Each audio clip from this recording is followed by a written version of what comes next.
Hi, I'm Joe Polizzi, and this is the Content Inc. podcast. 5 minutes every Monday for content creators who desire to be content entrepreneurs.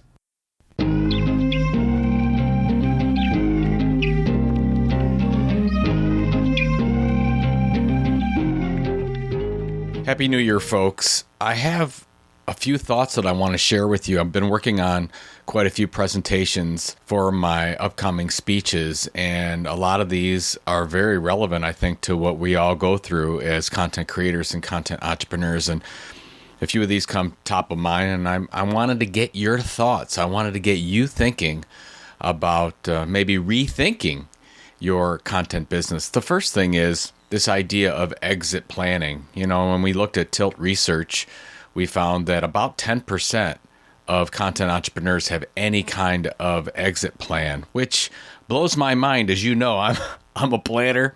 I like to set goals. I like to write those goals down and review them on a regular basis. And when a content creator is talking about the future of their business and they don't have any kind of exit plan, I don't know what you're doing. So I want you to start thinking about your exit plan and what that would be. And this can change on an ongoing basis. I mean, when I wrote my exit plan down in 2008 for what became Content Marketing Institute, I didn't really even know what CMI was. I mean, I was talking about content marketing. I had a blog. I had some idea of what I wanted the revenue streams to be, but not a clue of what it became. But I still wrote down in my journal and reviewed every day and every evening. I said, I sold my company for $15 million in 2015. Very audacious, actually, to write this down in January of 2008. But that's what I wrote down, and that was sort of my North Star. Even as the business changed quite a bit, that's what I knew I wanted to do. Also very important about that time period, that was 7-8 years from when I started my content business, or that's how far the goal would stretch, the exit plan would stretch. And it's important to understand that time period of 7 to 10 years or so, because that's content burnout time. And if you look at Smosh and you look at Game Theory by Matthew Patrick and you look at a bunch of other content creator examples, what you'll find is they get burned out about 7 to 10 years in. So whatever your exit plan is, whether you're going to give this to your kids, whether you're going to sell, whether you're going to merge with somebody else, whatever it is, I think that's at least the minimum time period you have to put, because anything further down the road, I just don't know if you're going to make it. The content business is so challenging to do, especially as an individual creator. So I want you to think about this idea of exit planning. The second thing, and we've talked about this a lot on the show, is the idea of the content tilt. But a couple parts of this. First of all, the content tilt is that area of little to no competition that gives you a chance to break through all your other information out there, all that other content clutter. Most of the content entrepreneurs I talk to don't have a defined content tilt, which means the podcasts that they have, the blogs, the newsletters, they are really no different from all the other stuff out there.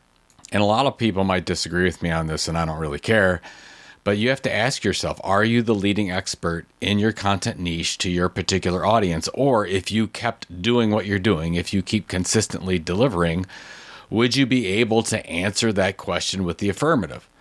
Because if you laugh at that or you scoff at that, you're in trouble. I mean, you really have to be the best of the best. That's why you have to narrow down your content niche or your audience so you can be the leading expert for that. The other thing is, and we talked about this recently on the show, is there money?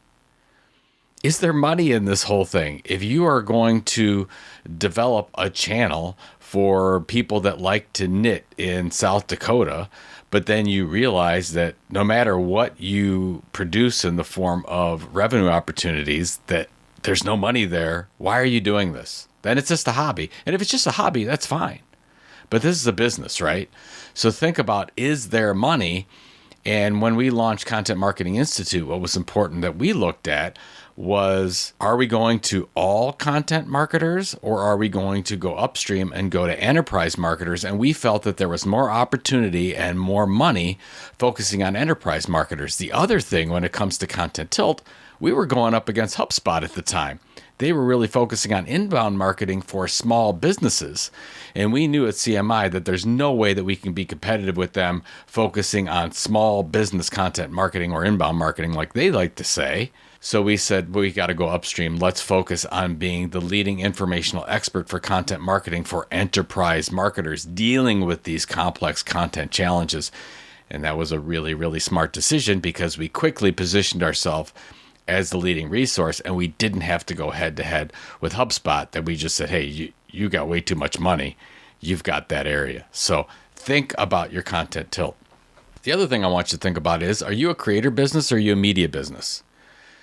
And I believe that more content creators need to think about themselves as media businesses. But what's the difference? I mean, if you look at the business model of a content entrepreneur versus a media company, it's the same. You're trying to build an audience that knows, likes, and trusts you, and then monetize that audience in multiple ways. And most of those ways look like ways a media company would monetize through sponsorship and advertising and events and so on. But I think the difference is, ask yourself if it's just you. If this is just you, if you're just doing all the creating on your podcast, and if it's just you doing the email newsletter and it's you doing the blog, then yeah, it's probably just you as a content creator. But I want you to think bigger. I want you to think about getting more voices involved. And we did this really well at Content Marketing Institute. We had Claire McDermott and Lisa Merton Beets really focus on being the experts in research. We had Michelle Lynn and Jody Harris really focus on being the experts on our blog. And that meant it wasn't just me.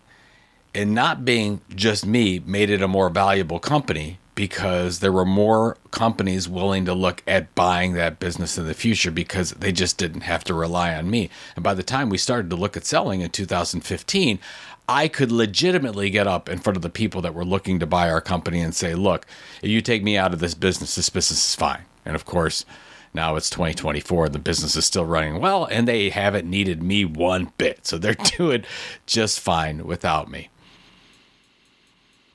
This podcast is supported by Memberful. With Memberful, there is an easier way to sell subscription memberships to your audience, unlocking a new source of revenue so you can build that financially independent content business you've always wanted. It's too easy.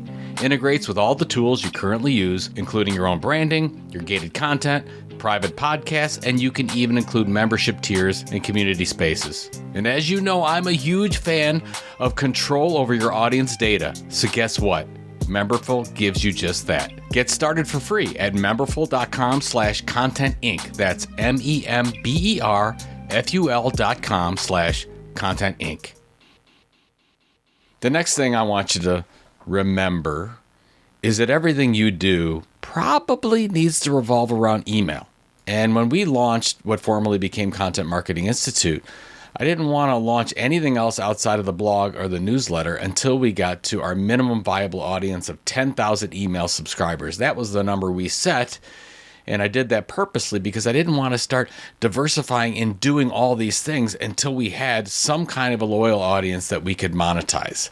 So shortly after we launched in 2010, we were able to hit 10,000 subscribers. And that's when we launched Chief Content Officer Magazine and Content Marketing World and This Old Marketing Podcast and all the other things. So my point is, whether you're on LinkedIn or whether you're on Insta or X or Facebook or whatever else you're doing, I think your goal probably needs to be driving email subscribers, because that connection through data that you own, that you control in some way, and not through some intermediary like Google, Alphabet, or Apple, or Facebook, or whatever the case is. That gives you an opportunity to build a content business worth selling someday, actually worth some kind of asset. So remember, we're always thinking about that subscriber hierarchy. So if we have a TikTok fan, how do we move that TikTok fan to somebody that subscribes to our email newsletter? The same thing with Twitch or Instagram or LinkedIn or YouTube or Twitter, X, or your podcast, whatever. Think about that email newsletter offering, especially with a lot of these referral networks today, whether you are on ConvertKit like we are, or Beehive or Substack. Instead of search in the past really driving more subscriptions to your email newsletter, I think a lot of these referral networks are the key to making this thing happen. So if you have an email service that doesn't have a referral network, I think you're at a disadvantage today. So you might want to think about leaving if you're on a MailChimp or a Constant Contact or something like that, unless for some strange reason they decide to build in their referral network. The next thing is building that base plus OPC, and OPC is other people's content. So we talked about really focusing on that base. We've talked many episodes about you build your blog, you build your newsletter, you build that podcast up, you focus your content energy on those things, and you don't do all the other things. You're not everywhere because you only have so much time and effort, and you don't want to build a lot of mediocre things. You want to build one or two amazing things. But while you're building those one or two amazing things and building that base, you've got to remember other people's content is where you are going to get found, where you're going to find new audiences, and where you're going to get found in search and AI results that are coming out. So that means you need to be guest starring on webinars, being guests on other podcasts. You should be doing guest articles on blogs or news websites. You should be doing speaking roles to where your audience is hanging out wherever you can. Those are critically important. So as you're building your base, and you don't want to get distracted from building your base, but you need to be the leading expert in this thing, right? So you want to make sure you're on webinars, podcasts, guest articles, and speaking whenever you possibly can. And that should be your diversification strategy instead of focusing on being 8 or 10 channels where you're distributing your own content. Now, once you do all that, right, you really need some pillar content projects to make this thing work. And when I say pillar, these are, 1 or 2 times a year, you're putting out something, a long form piece of content that truly makes an impact on the industry. One of my goals is every 2 years, I put out a book relevant to my audience.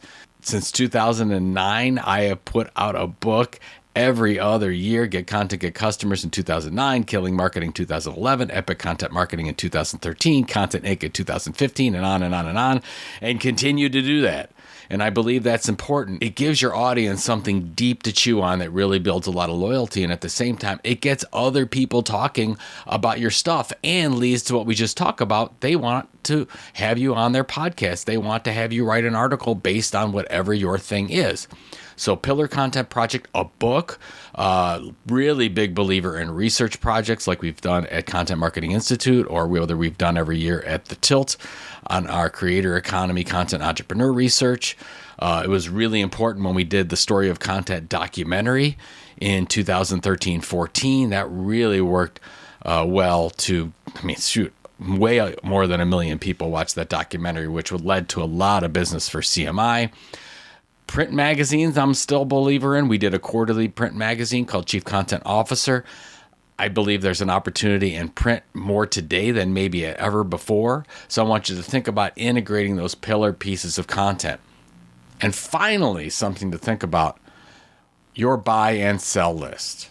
There's going to be an opportunity whenever it comes for you maybe to buy another property, but you don't know when that's going to come. But if you come across blogs and newsletters and podcasts and YouTube channels that you would say, man, I wish that was in our portfolio as a media business, write that down.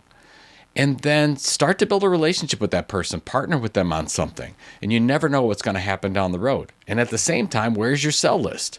Depending on what your exit is, if your exit is to actually sell the business at some time, you want to make sure that you have a list of those companies that could possibly buy you, or those sponsors of your podcast or of your newsletter right now. Are those other media companies that do similar things to the way you do them? Are those VC companies? I don't know what they are, but you know, because you run into them all the time. So the same thing goes with the buy list. How do you end up building relationships with those people who are running those media companies on your sell list? And it takes time. So go to the events where they're at. Send them a note via email. Connect with them on LinkedIn. Do what you have to do to get in front of them. And hopefully sometime you can grab a coffee with them, whatever, and build a relationship so that when you are ready to sell, it makes it that much easier. So those are just the things that I'm thinking about as I'm working on some of these presentations, things like defining and redefining your content tilt, whether you are just a creator or a media business, the true importance of email in your business, building your base plus other people's content, those pillar projects, and then your buy and sell list. Really take some thought on rethinking your content business. I think we need to do this, especially at the start of the year as we get going on some of our new projects, because maybe some of those new projects aren't worth doing, and maybe we should be doing some other things instead. Good luck, and I'll talk to you next Monday.